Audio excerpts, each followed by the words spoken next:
No,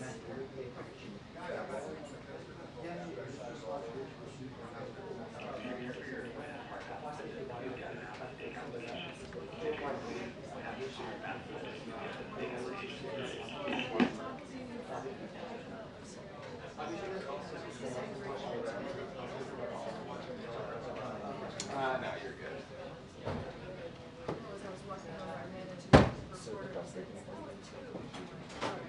We're just doing the same exact Group 7 says there's somebody in front of you, right?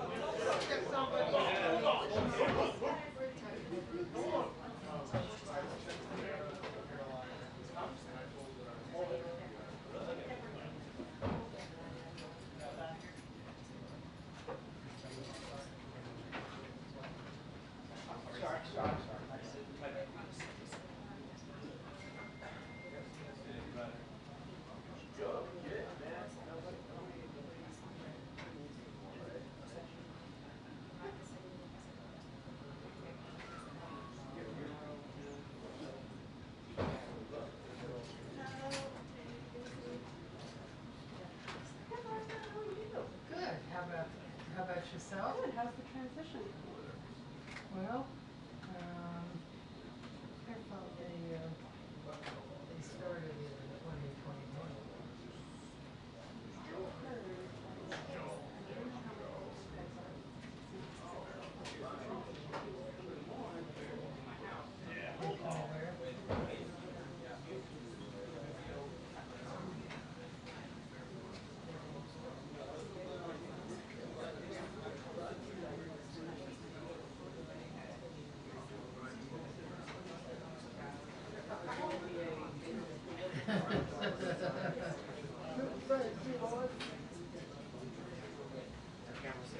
I think so. Safe for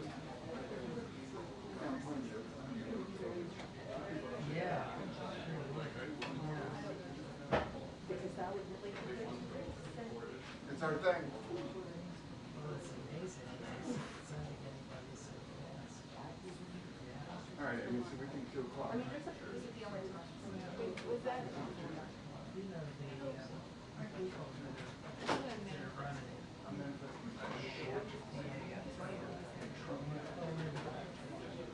Is seasoned. So I think people are aggressive.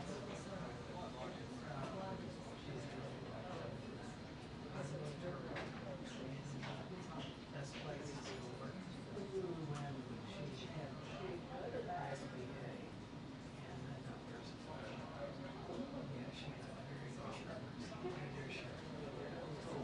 Yeah. So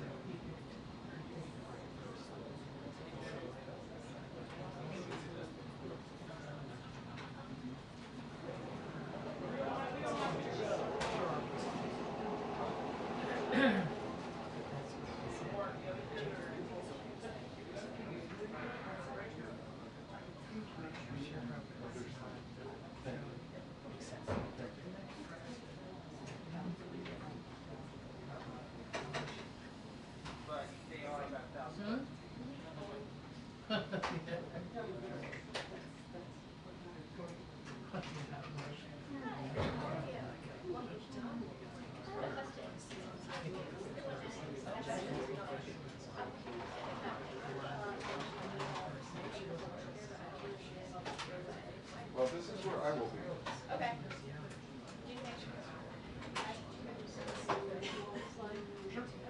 Yeah. Yeah.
So so you want me to go and talk into it?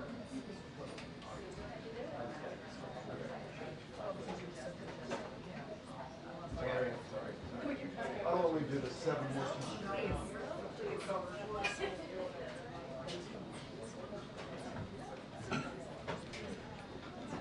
1, 2, 3, 4, 5, 6, 7, 8, 9, 10.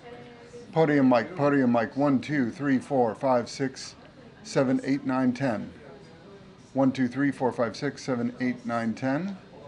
I'm holding. Now I'm going to keep talking. 1, 2, 3, 4, 5, 6, 7, 8, 9, 10. Test 1, 2, 3, 4, 5, 6, 7, 8, 9, 10. Test 1, 2, 3, 4, 5, 6, 7, 8. Good. Now we know we paid attention in kindergarten. Now, hold on. Grab on my.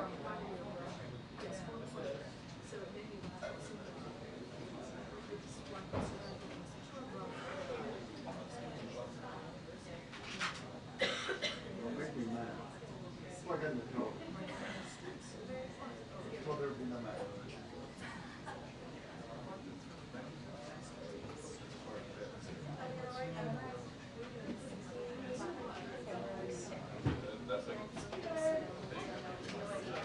I'm getting tired. It's not a good time for that. Oh, okay. Yeah, I mean, I slept a full night. It was fine. Yep. I did. It's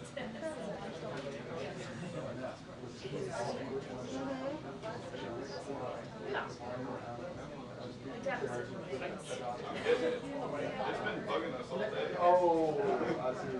Yeah, it's been after it. It's a pure. It's a catch. The Mike Pence one didn't.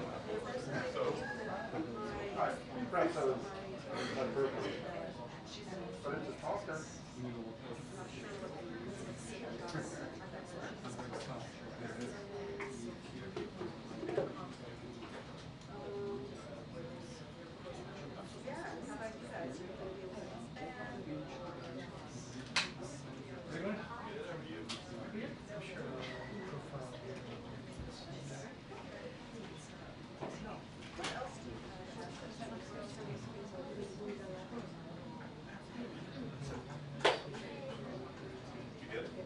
Oh, no. I was checking the microphone over there. It'll be a single bomb. the chopstick. Oh, yeah.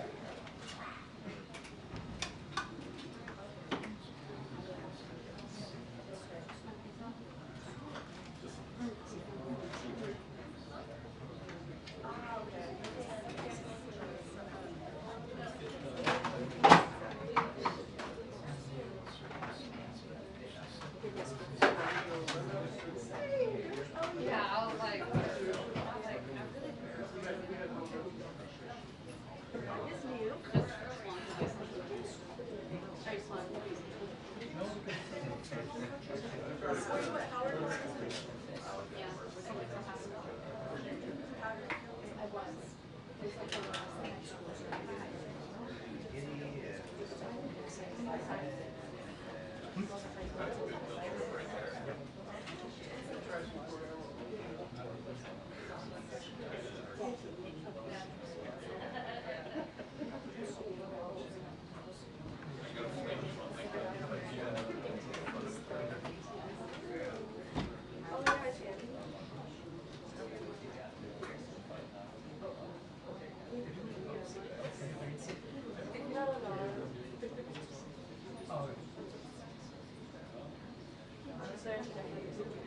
I was there. Oh, yeah. Is that right? Yeah, Mom. Yeah, were you guys still? No, I think we must have worked together. Yeah. Cool. Yeah, we did. Yeah. Yeah, years ago. Tell us. No, I just finished a fellowship in New York actually, so I'm just now getting back. Yeah. I was in DC before. I went to GW and then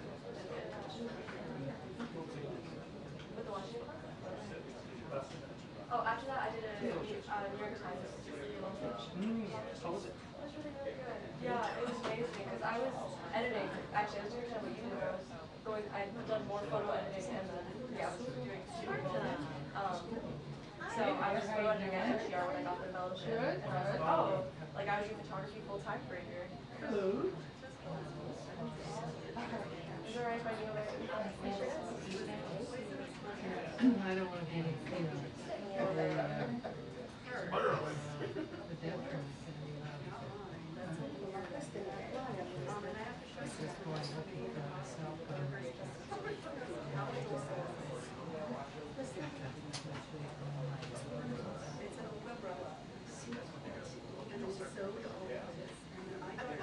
Do you miss photos or do you miss photos or Well, I still have to do it. Cheers? Okay. But yeah, the pose is different. You see, it's like the stories, fun stuff. Do you get to assign here? Now that we're so, it's just only 5 hours. Oh, Everybody's like, this designated to specific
What's delayed again?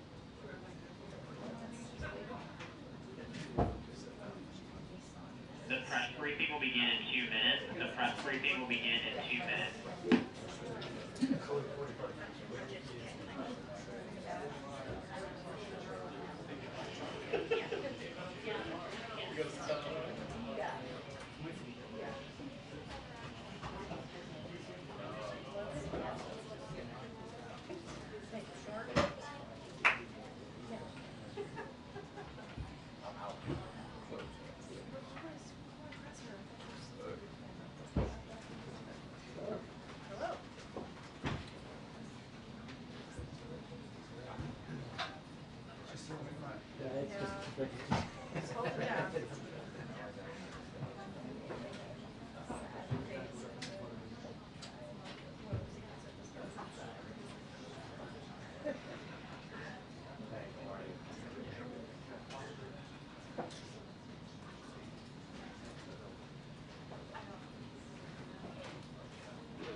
Mike's in the chair, Gabe. Oh, thank you.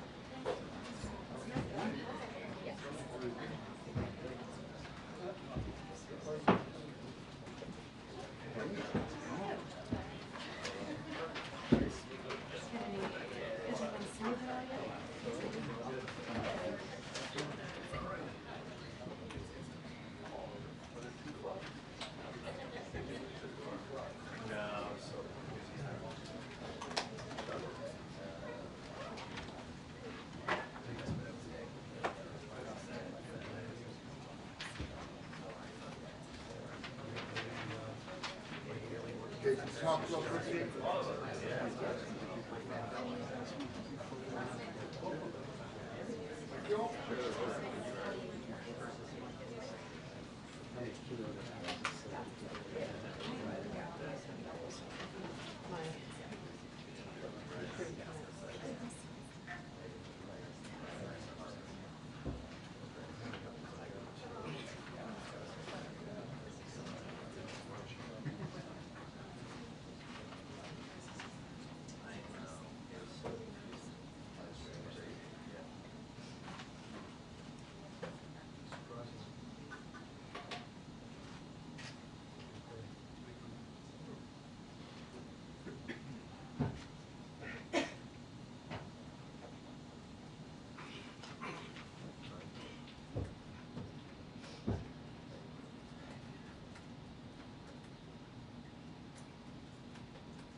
Hi, good afternoon, everyone.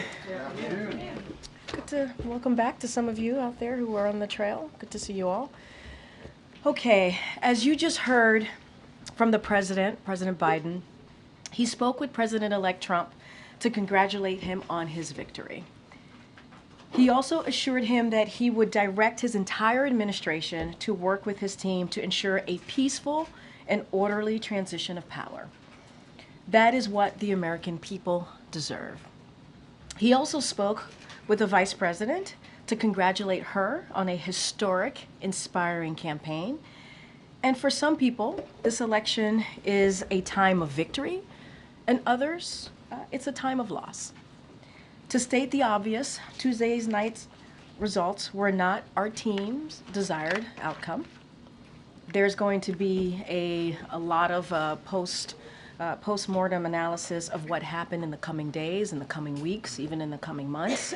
And so I'm going to leave those questions to the election experts. That is certainly not my role today. But what you heard from President Biden is that the struggle for the soul of America since our very founding crosses generations and is always ongoing. It is still important today. The President and the Vice President accept the choice the country has made. And because the President has said this many times, you heard him say this moments ago in the Rose Garden, you can't love your country only when you win, and you can't love your neighbor only when you agree. The President also spoke to the importance of the integrity of the American election system. It's honest, it's fair, and it's transparent. And it can be trusted, whether you win or you lose. The President and Vice President are proud to be leaving behind the strongest economy in the world. And the President and the Vice President are proud to have changed America for the better. That's going to be their focus in the upcoming remaining days. You heard the President say that we have 74 days left of his administration, and they are going to make every day count on behalf of the American people, regardless of who voted for them. With that, Zeke? Thanks, Karine.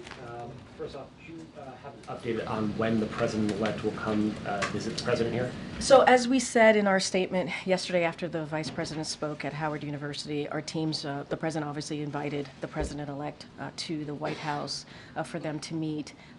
Our teams, their team and our team are working on that, and we certainly will share once we lock something in the near future.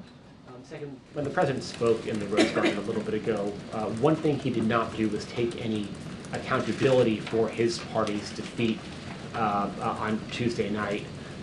Does he feel any sense of responsibility for the outcome?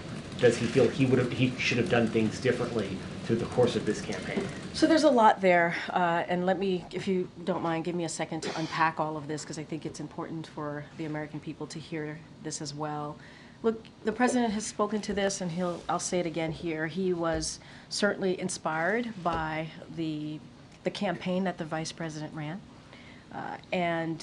When he decided to pass the torch over to the vice president, you saw the party come right behind her, support her, right after he was able to do that. And it's because she was the right person for the job.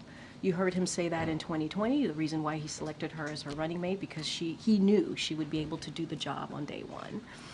And you heard that obviously once he decided to pass the torch, which he didn't think about, like give any second thought, right? He thought about it and did it. Like, it wasn't something that he gave a second thought to, as I just said. He knew it was the right thing to do. And I would want to say as well, is that if you look at the 4 years, almost 3+ years, there are some historic accomplishments that they were able to do together, whether it's beating Big Pharma, and now Medicare is able to negotiate, whether it's getting a bipartisan infrastructure law, whether it's the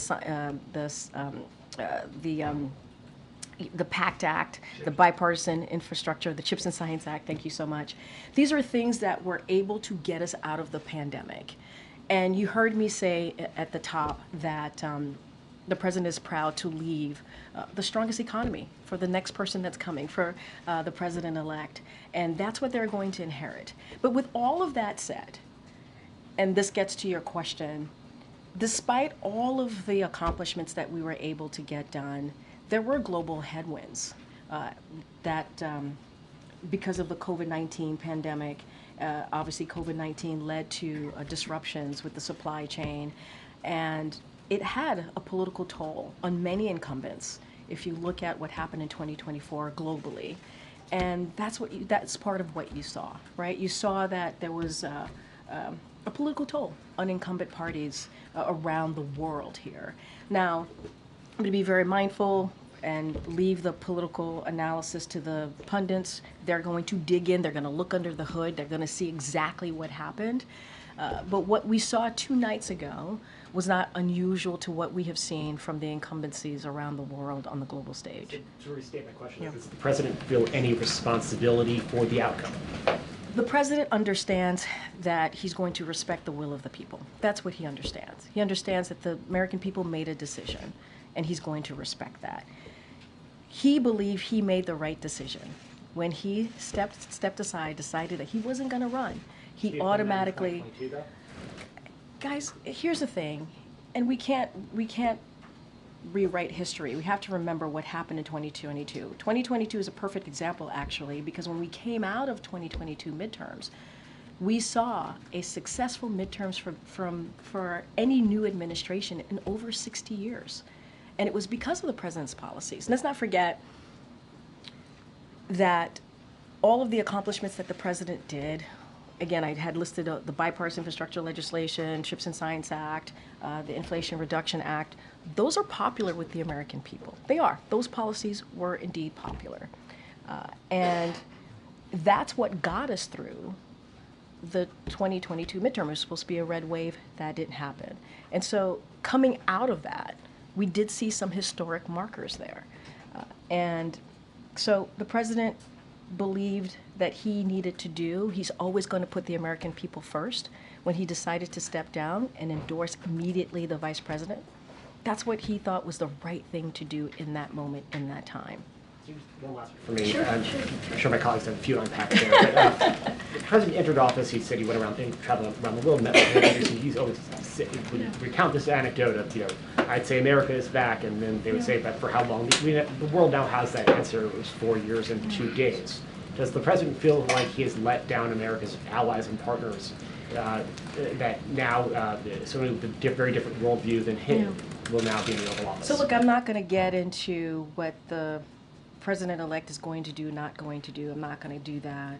What I'm going to say is the president's message is going to continue to be the same. American leadership matters. How we conduct ourselves on the global stage matters. You know, we are indispensable nation on the world stage. That is what the president believes. And that is something that he's heard, to your point, when he was around the world. And he appreciates the cooperation that he's received from our partners and our allies. If you think about Ukraine and how we were able to make NATO stronger and get more than 50 countries behind Ukraine. When you think about what's happening in the Indo-Pacific to the Middle East. And so cannot speak to what the next administration is going to do. I can only speak to what the president was proud that he was able to do over the last 3+ years. And that's going to continue to be our focus. And that's what we believe is the right thing to do on behalf of the American people. Okay, Nancy. Thank you. Does the president have any regrets about when he chose to leave the race, or any regrets about deciding to run for a second term? So, look, the president is very proud of what he was able to accomplish. He was very proud, and when he made that decision to hand over the torch, pass the torch to the vice president, he believed it was the right decision to make at that time. He believed that she was ready. She was ready to lead on day one, and has been very proud in what he's been able to deliver. And as I was talking to Zeke, or answering Zeke's question moments ago, what we saw 2 nights ago was certainly very much in line to what we've seen in other G7 countries.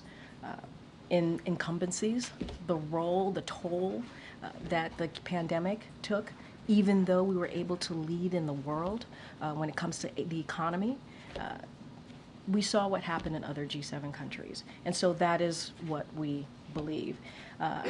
Look, there's going to be a lot of punditry, a lot of election experts who are going to have their opinions, who are going to have their thoughts, but the president is very, very proud of what he's been able to accomplish, and incredibly impressed by what the vice president was able to do.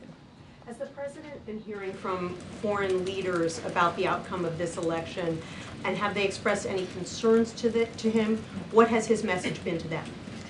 So I don't have any calls to read out about the president speaking to foreign leaders. It's only been two days, as I just mentioned, and so don't have anything for you to read out.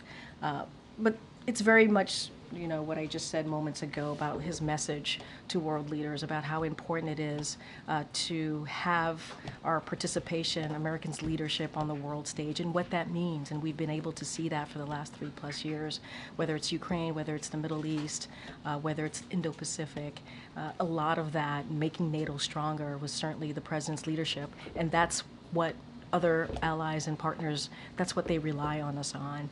And so we're going to continue to do that. That's going to be our focus in the next 74 days. I just don't have anything to read out. But our message is America is going to continue to be there. I can't speak to what the next administration is going to do. And the president said today that he's going to assist with the transition. Yeah. Has the Trump transition team been responsive? Have they taken the steps that need to be taken so far in order to ensure an orderly transition? If you're talking about the MOUs that the transition teams need to sign, as of now, the Trump-Vance transition team has not yet entered the agreements with the White House and the General Services.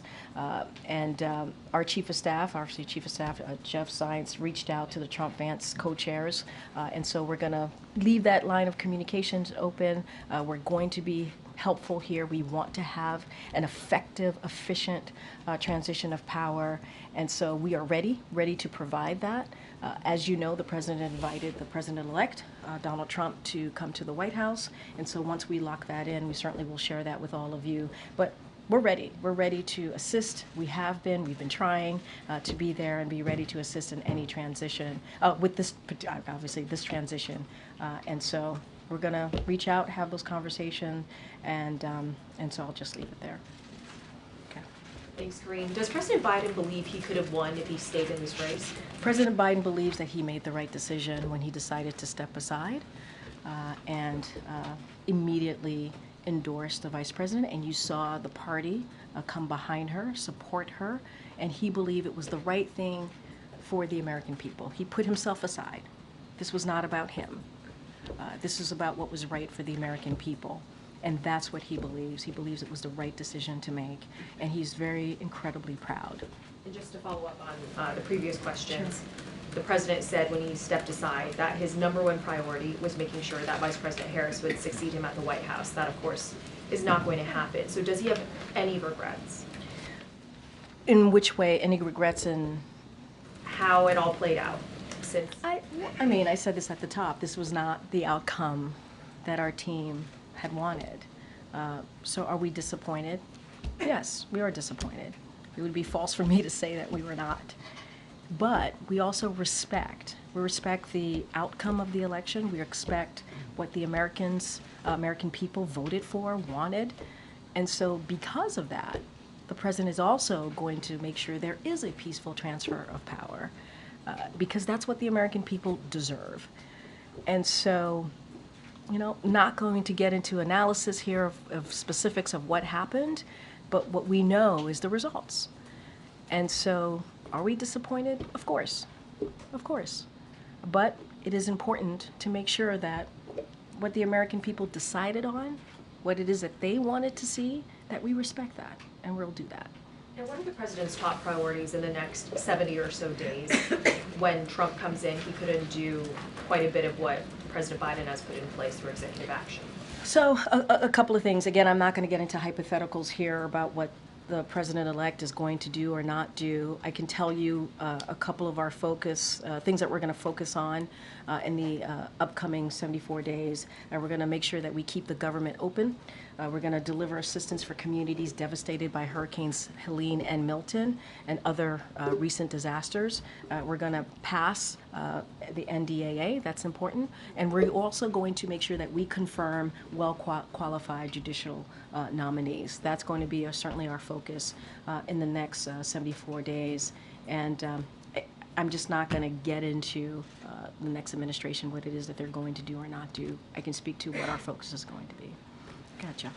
Karine, in 2020, President Trump did not invite then President-elect Biden to come to the White House. President Biden has elected now President-elect Trump to come. I'm curious if that was a hard decision for him, given that he didn't have that offer 4 years ago.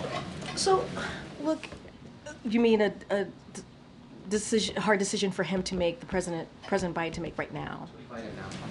I mean, you've covered the president for a long time. I think you covered him when he was vice president. You know Joe Biden, right? You know that this is a person that cares about the American people, that respects the office. And if anything, he has shown that not just the 3+ years, he has shown that as senator, as vice president. And so it is not surprising to me that he would do the right thing on behalf of the American people. This is not about the president-elect, right? This is about the American people. They deserve a peaceful transfer of power. That's what this president understands and wants to make sure that we execute the Biden-Harris administration. And so that is what you saw. That's what you're going to see. That's what you heard from him. You heard that from the vice president as well yesterday when she was at Howard. And that's what you're going to see over the next 74 days. So I think it is in line with who this president is, and how he sees the importance of respecting the American people, and how it is important to make sure we truly, truly have a peaceful transfer of power. And him being the president, the current president, the onus is on him to make sure that happens. There's been a lot of criticism in the last couple of days directly addressed at President Biden for some of the questions that have already been asked. Running in the first place, or not stepping aside faster. Some of that criticism has also been directed at his team and the advisors around him for advising him to do what he did. Can you address that criticism? To do what he did, meaning? Running again, not stepping aside faster, and showing what some people say, quoting folks here, an arrogance of believing he was the only one who could beat Donald Trump. I mean, well, you said something at the end that I do want to just kind of reiterate and remind folks, and it was a good reminder to me, which is like, look, This is the president who has been the only person has been able to beat Donald Trump. I mean, that is true. In 2020, he was able to do that. There were more than 20 candidates who tried to beat him, and he was the one that has been able to do that. I talked about what happened in the midterms, how it was historical for a new administration in more than 60 years to have been able to have that type of outcome from the 2022 midterms when everybody said it would be a red wave. What I will also say is that he's incredibly proud of the campaign that this vice president ran. Incredibly proud of her. And when he did decide to step aside, he immediately endorsed her, and the party unified behind her. They did. You said that. My question is just if you can or want to Yeah. address the criticism that's being directed at him for this loss. There's going to be a lot of people who are going to say a lot of things. There's going to be election experts who are going to look under the hood in the next couple of days and weeks and months, as I've said already, and they're going to have their opinion on this race. What I can say is that, and this is something the president says all the time, you get knocked down, you get back up. And the president said this moments again, this is a defeat, but we are not defeated. And the president believed he made the right decision on behalf of the American people, on behalf of this country, to step aside. And we saw what happened in 2022 after the midterms. We saw where we were at that time. And this is how elections are. This is. It ebbs and flows. You win, you lose. And this is where we are today. What we're going to focus on is respecting the American people and how we move forward in the next 74 days. Thank you, Karine. You talked about the influence that the 2022 midterms had on the president's thinking to decide to run for re-election. But around that time in 2023, polls showed that roughly 80% of Americans believed at that time that the president was too old to serve another term. Did he believe those voters were wrong? What he believed is what 14 million voters decided in the primary to make him, and the vice president, obviously she was on the ticket, the nominee.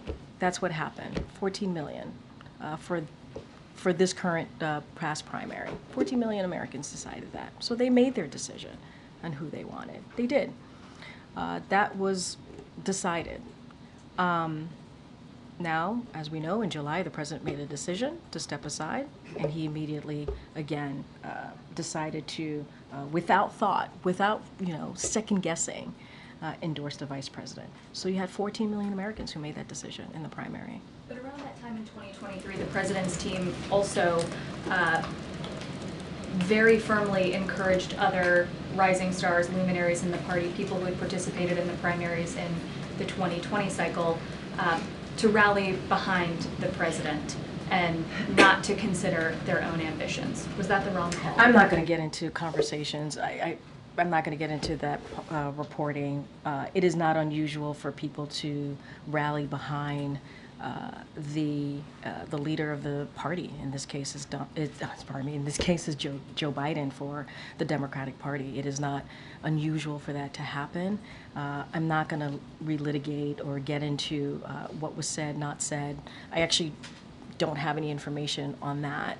What I can say is what the president decided to do. What the president believed, and what the president's going to continue to do is put the American people first. That is the most important thing for him. Does the president have worries about what the country and what this office will look like after January 20th? Look, the president is going to certainly, again, respect what majority of Americans decided. They decided they wanted Donald Trump to be president, and he's going to respect that. I don't want to get into hypotheticals about what's going to happen in the next administration, not happen in the next administration.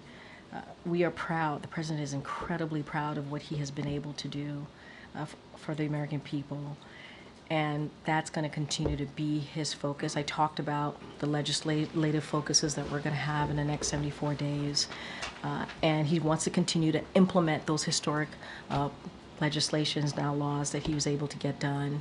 And, the next administration is going to inherit a strong economy, which he's very proud about. But I think for now I'm going to leave it there. And does the president hope to meet with the president-elect before leaving to go to South America, where he'll meet with world leaders? What I can tell you, it'll be in the near future. We're going to work that out. Certainly his staff is going to work with the staff of the president-elect to find a time that works for both. I can't say the timing just yet, but certainly you all will know when that occurs.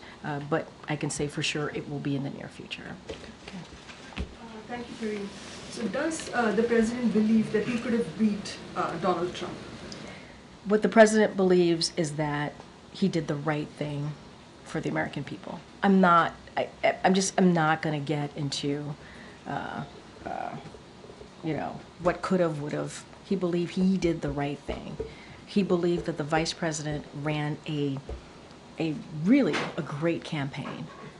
He's incredibly proud of what she's been able to do and how she was able to unify the party and how she stepped up and was able to get running with a impressive campaign.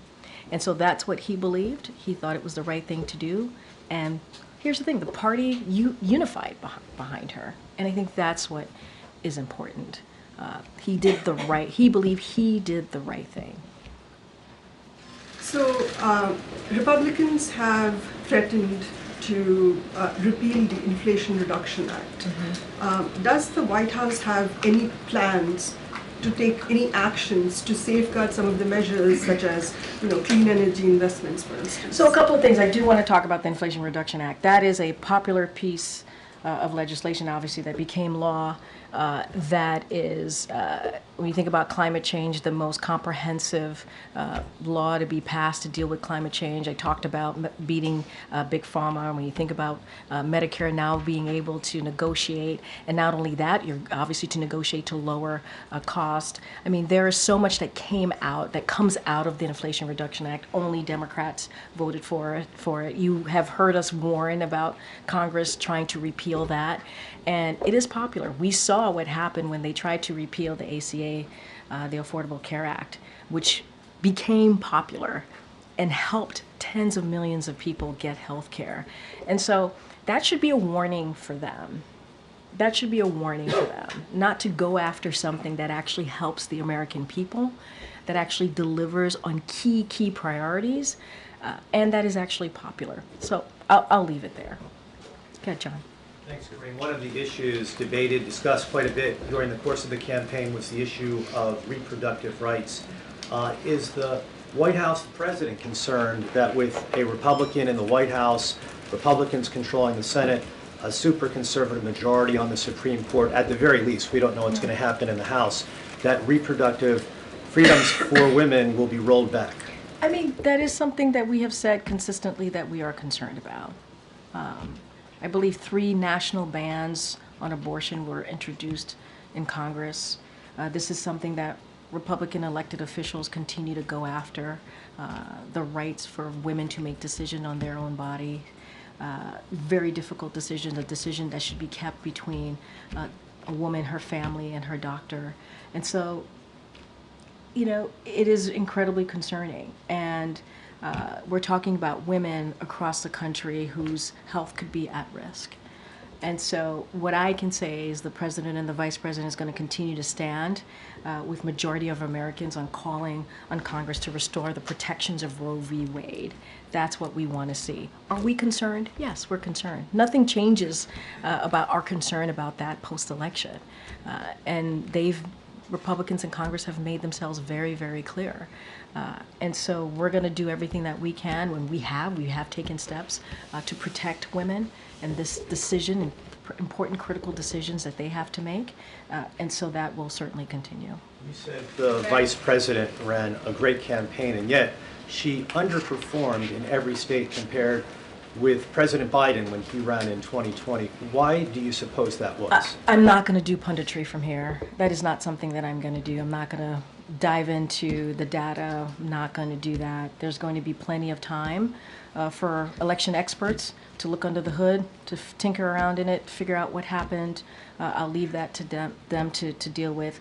But I would say she ran an impressive campaign. Some of you reported that. what she was able to do, it was impressive. How the amount of money she was able to raise, how she was able to put together a campaign around her, right? A campaign that obviously the president built and was happy to hand that over to her, and she stepped up to the moment. Now there's going to be a lot that's going to be discussed about what happened, the data, exactly what occurred, and so I'm going to leave that to them. But what I will say, and I think this is just a data point that I've been talking about what we've seen in G7 countries, what we've seen with incumbencies after the pandemic, because what the disruptions that the pandemic caused, even though we did what we did everything that we could to have policies to get us out of the pandemic and leading the world on the economic front, there were political toll, right? The pandemic led to some political tolls for incumbencies. That's just a data point that I'm sharing with all of you that has been consistent to what we've seen with G7 countries. And so I'll just leave it there. Go ahead, Karen. Thanks, Karine. We heard the president say recently in the summer that the former President Trump's vision for America is dark and that it's not who we are. But given the results on Tuesday night, does he think he misjudged where the country is right now? Look, the country spoke. They did. Majority of the country spoke. They were very clear on where they wanted to see the direction of this country. And we're going to respect that. We are. We're going to respect that. But to your question about what the president said, the president always believes it is important to be honest. He sees it as an obligation to be honest to the American people. And that's what you heard from the president that said there. But again, American people made a decision. We're going to respect that. We're going to have a peaceful transfer of power. That is something the president is going to lead, right? He's going to lead by example. That's what you're going to continue to see in the next 74 days. Thanks, Karine. Picking up on that point just a little bit, earlier you said that the White House's view when it came to reproductive rights did not change from pre and post-election. The president repeatedly referred to Donald Trump as a threat to democracy over and over again. And this morning, though, he said we're all going to be okay. So, was that just political rhetoric? I mean, if you know the president, you know that him saying we're all going to be okay, he's an optimist, right? He believes when you get knocked down, you get back up. We lost, but we're not defeated, right? We suffered a defeat, but we're not defeated. And that is the president's optimistic nature. And it's very similar to the question that I just got from Karen. The president believes, as you asked me about the threat to democracy, believes in being an obligation to be honest to the American people. And we cannot forget, it wasn't, just really quickly, it wasn't just the president who was saying this, right? I mean, you had the former president, now the president-elect, talked about an enemy within. Right? He talked about mistreating Americans who disagree with him, about terminating the Constitution. We heard from his former Chief of Staff, John Kelly. And let's not forget the former Defense Secretary, Mark Esper. We heard from them and what they had to say. So we weren't the only ones saying that. And the president does believe that he needs to be honest, has an obligation to be honest to the American people. Now we're in a situation where the American people have spoken, and we're going to respect the outcome of the election 2 days ago, because we have to respect our election system. It's important to do that. And at the same time, he's still a leader. He wants to make sure that he shows optimism, right? He wants to make sure that people understand that there is a tomorrow, right? There is going to be another opportunity to have your voices heard. And so that is very much quintessential Joe Biden, I think, if you have followed him and really reported on him for the past several years. To be clear, you still believe that Donald Trump is a threat to democracy? I think that the president was very clear what he stated, and it was very honest.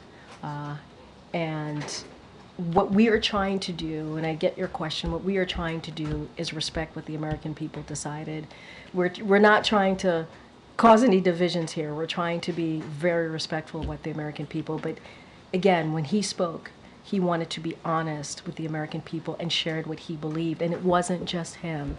But right now, we want to move forward. We want to make sure there's a peaceful transfer of power. That's what the American people deserve. On another topic, do the election results ramp up the urgency to get more aid to Ukraine? So look, I think in September, the president talked about surging aid to Ukraine, and we've been hearing us kind of announce aid to Ukraine over the past several weeks, if not months, and so that's not going to change. We're going to surge and get that out there to Ukraine. We understand how important it is to make sure they have what they need, and so that hasn't changed. That is no different, and so we're going to surging that aid to Ukraine. We're going to continue to make sure that they have the strongest, everything that they need on the battlefield to push back against Russia's aggression. So that certainly doesn't change. And we have taken action to strengthen Ukraine's air defenses and enhance their battlefield capabilities. And so we are committed. We continue to be committed. But we've been surging that aid for some time. Like I said, when the president made an announcement back on September 26th. And so that's going to continue for sure. And one last one, if Sure. I may. Yeah, Senator sure. Bernie Sanders, he says that he has suggested that party leadership abandon the working class. What's the White House response? I mean, look, obviously we respect Senator Sanders. He's been a partner with us in many of the important historic pieces of legislation that we were able to get passed. Certainly the senator has been a partner with us. Here's what I will say to that is the president has been called the most pro-union president when it comes to working class, right? Pro-union, if you think about unions, we're talking about the working class, right? And he's done everything that he could to make sure that we created jobs where you don't need a college degree, right? Think about the Bipartisan Infrastructure Act, you think about the Chips and Science Act. Those legislation created jobs, are going to create thousands of jobs where you literally could get a six-figure salary a year and not have to have a college education. And the president created 16 million jobs in the past more than 3+ years. And it is because wages went up, right? Unemployment has gone down, and he believes everybody deserves a shot. You hear him say that. Everybody deserves a shot. And building an economy from the bottom up, middle out, making sure that we are continuing to grow the middle class. I think you see that in his policies. And so, respectfully disagree with the senator, and I think you can talk to unions, you could see the jobs that we've been able to create to disprove that. And this is a president that cares certainly about the people who do get forgotten, the people who are not able to make ends meet. He understands what it's like to sit around a kitchen table trying to figure out how you're going to pay for a medical bill, how are you going to pay for your kids' school, how are you going to pay for groceries. And so does the vice president. Go ahead, Kim.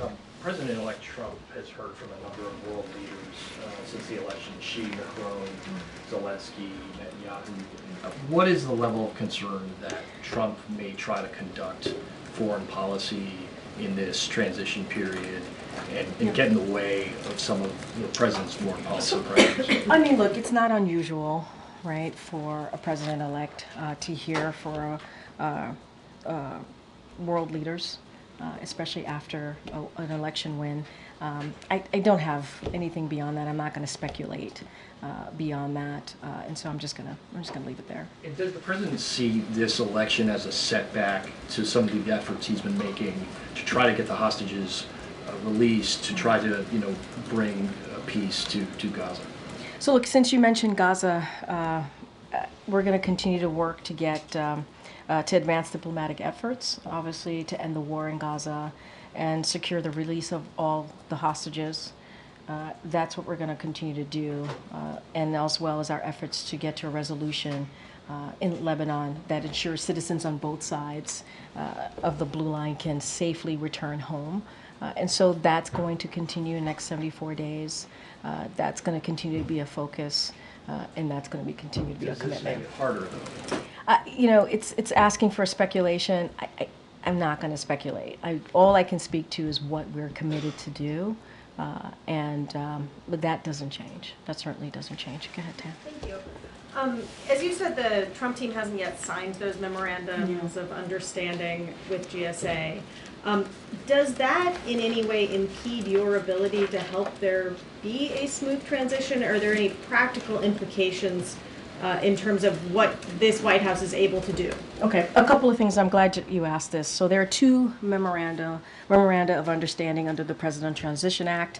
The first one is the MOU that's with the GSA, which offers services like office space, equipment, and supplies. And then the second MOU is with the White House, which outlines access to agency employees, facilitates and information. So yesterday, the Chief of Staff here, Jeff Zients, reached out to Trump Vance transition co-chairs, that's Howard Lutnick and also Linda McMahon, to make clear our intention to lead an orderly transition and reiterate the role the agreements play in initiating transition activities. Zients, Jeff, acknowledged the public comments in mid-October by co-chairs that they intend to execute on the MOUs, which both parties in the past transition have agreed to. So he stressed that the White House and the administration, we're ready to assist. They said that they were going to, and so we'll leave that to them. What happens if they don't get signed? I'm not going to get into hypotheticals from here. Anything now? I mean, look, we're here to assist. We want to have a peaceful transition of power. We want to make sure they have what they need. I laid out, there was a reason I wanted to lay out the two MOUs for folks to understand. And look, they said they have an intent to do so. We're going to leave it to them. That is really a question for them to answer. We are ready. We are prepared. We want this to work.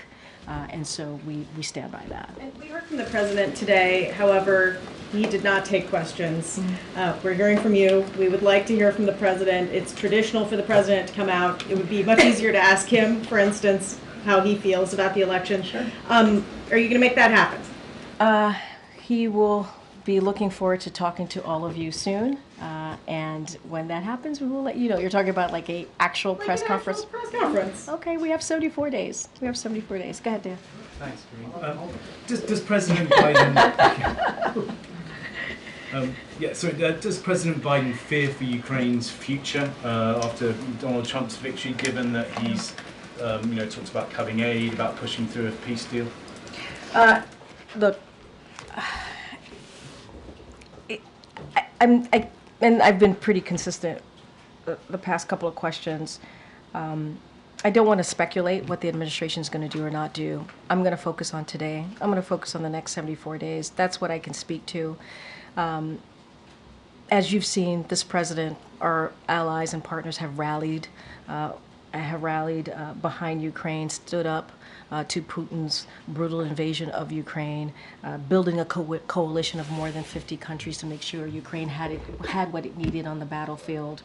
And we're going to continue to do that. We're going to continue to surge assistance, support that they need to Ukraine so that they are able to defend their freedom and fight for their independence.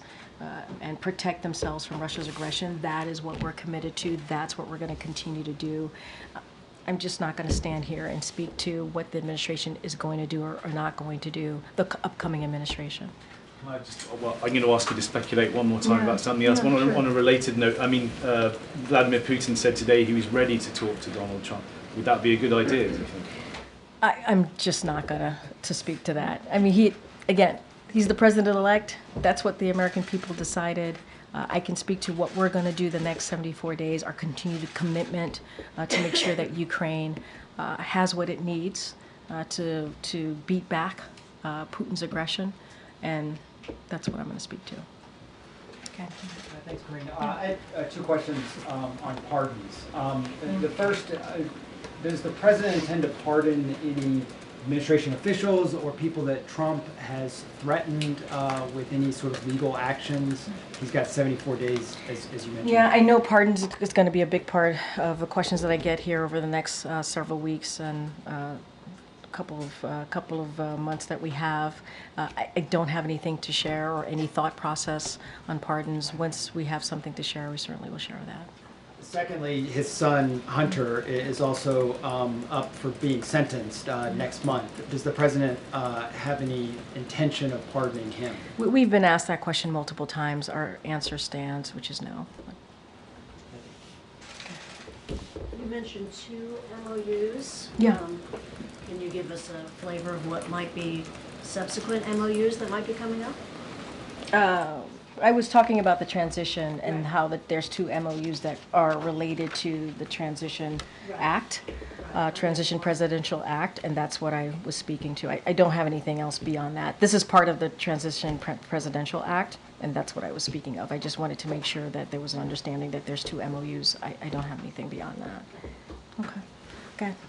Is the president still planning to attend APEC and the G20 summits next week? And if so, given there's such little time in office, what does he aim to do there, accomplish there? So look, he is planning to attend both conferences, if you will. He's going to be going to Peru and Brazil to attend those conferences respectfully. We will have more to share. I don't have anything beyond that, but I can confirm that the president will be attending. Okay, Anita in the back. Thank you. 2 foreign policy questions. First of all, what are your top foreign policy objectives in the next 74 days, especially vis-a-vis the Americans being held in Gaza and in Ukraine? Or what are you doing to work to, if you can't solve these problems in the next 74 days, to handle it in the next administration? So look, the president's going to continue, as more broadly, speaking of, in more general terms, speaking of the president's focus on foreign policy, he's going to continue to push forward with the progress that we've made over the 3+ years, and that's been on an array of important issues.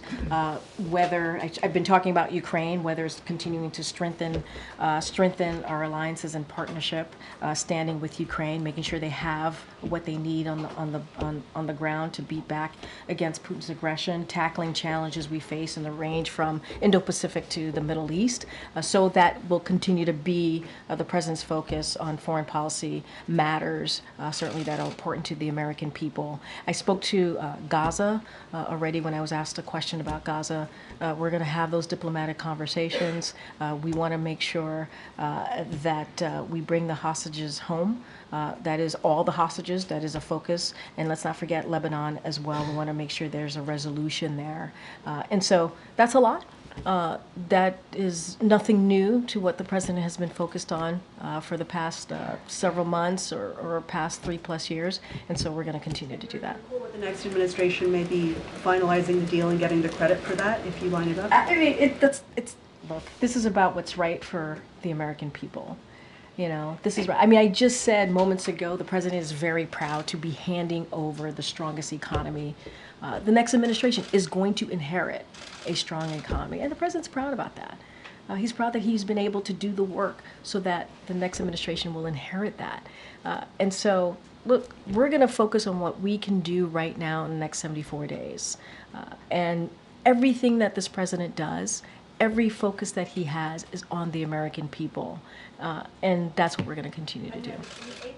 At the G20, what is the president's message to China and the other 19 members of the G20, especially vis-a-vis climate change, which, President Trump has a very different policy. And we'll have more to share on what the goals and what the message is going to be when the president travels next week. I was able to confirm that he'll be attending those 2 conferences. We'll have more to share for you all, but I think we've been very clear on our messaging when it comes to the Indo-Pacific, when it comes to China. I think we've been very clear on that, but we will certainly have more to share.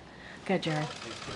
Considering the outcome of the election, what is the White House's message to Black and Brown communities, LGBTQ Americans who are fearful of the vulnerabilities of a Trump administration, given some policy proposals like eliminating DEI mechanisms, banning LGBTQ, bans in healthcare and in classrooms, and how is the president thinking about ways he can advance or preserve civil rights, his agenda in these final days? So look, the president and the vice president, as you know, have put civil rights as one of the top issues in their administration, and we have taken action to make sure that people who are vulnerable and did not have protections or needed additional protections, we made sure that we did everything that we can with this administration so that people in those vulnerable communities feel protected. And that's something that the president and the vice president believe in, are very proud of, and continue to do.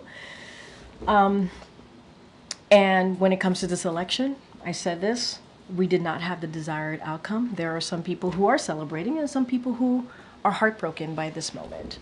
And we understand that.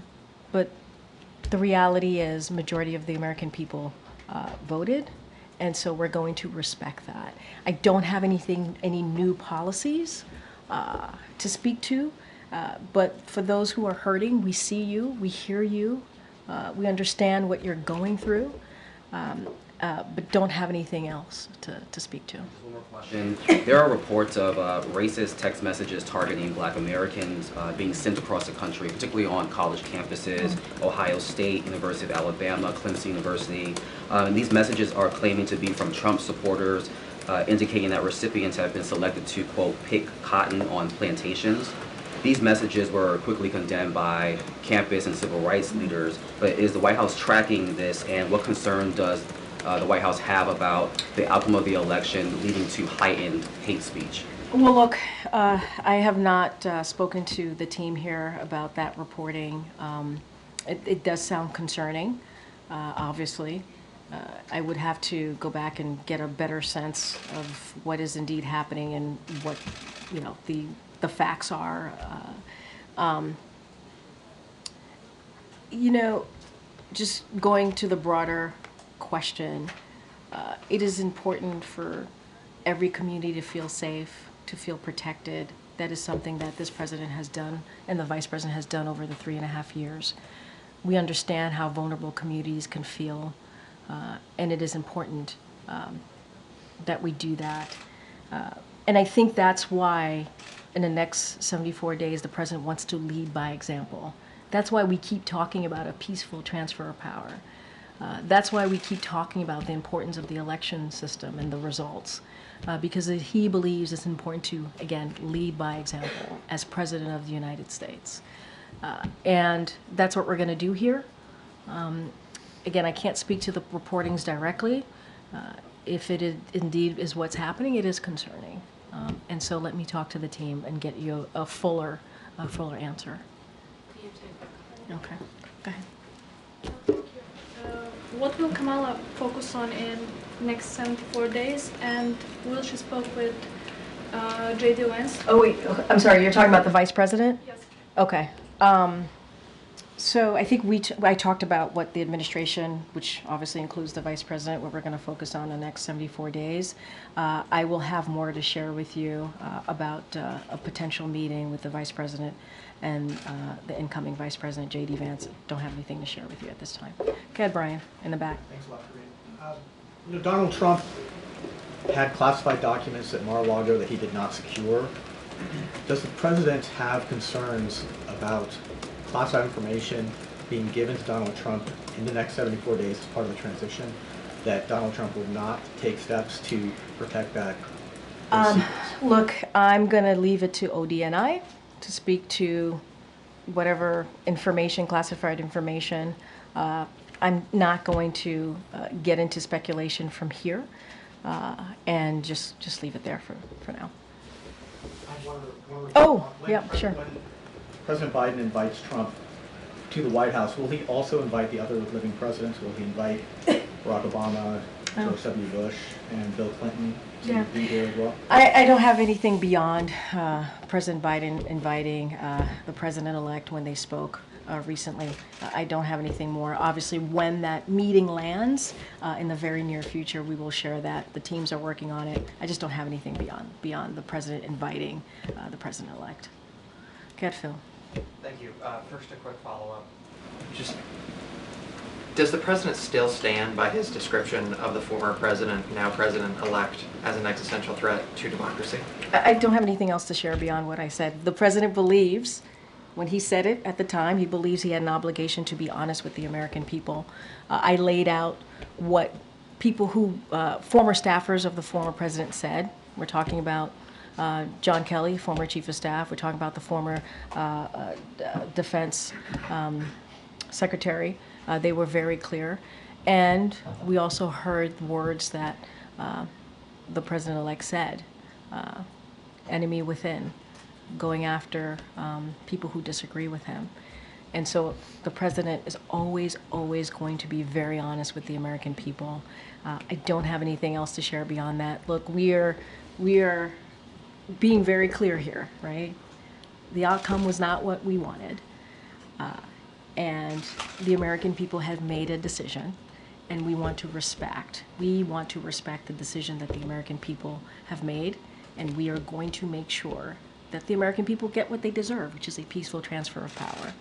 And we're going to continue to focus on issues that matter. We believe that matter to the American people in the next 74 days. So it sounds like his assessment hasn't changed.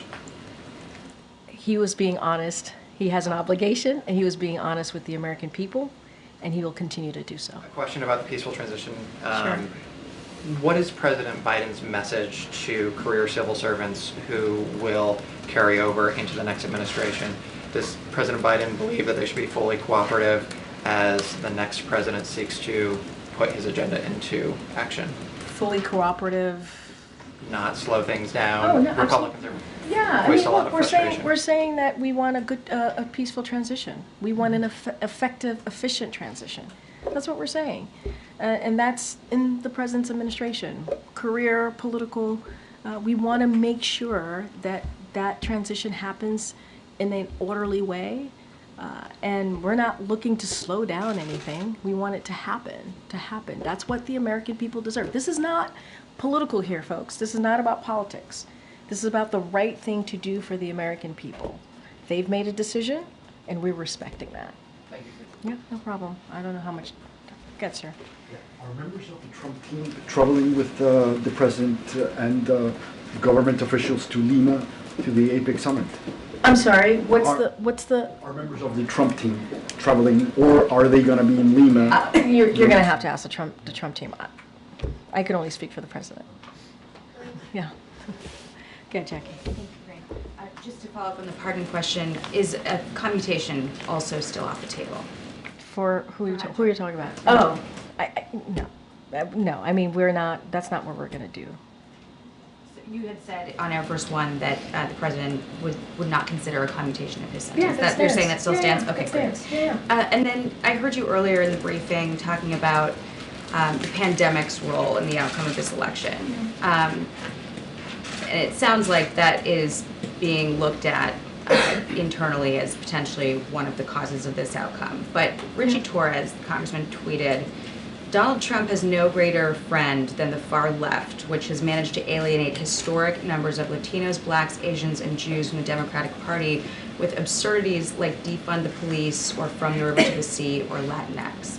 Is the administration, the campaign, the Democratic Party looking at the pandemic as the cause rather than, is that easier than looking in the mirror? So look, let's step back here. I think I've been, and the president and the vice president has been pretty clear in understanding that the American people have spoken and respecting that. I think we have tried to be incredibly respectful of what happened 2 nights ago.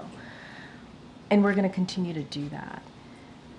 And I'm not going to speak to every person in the Democratic Party who has an opinion or a thought.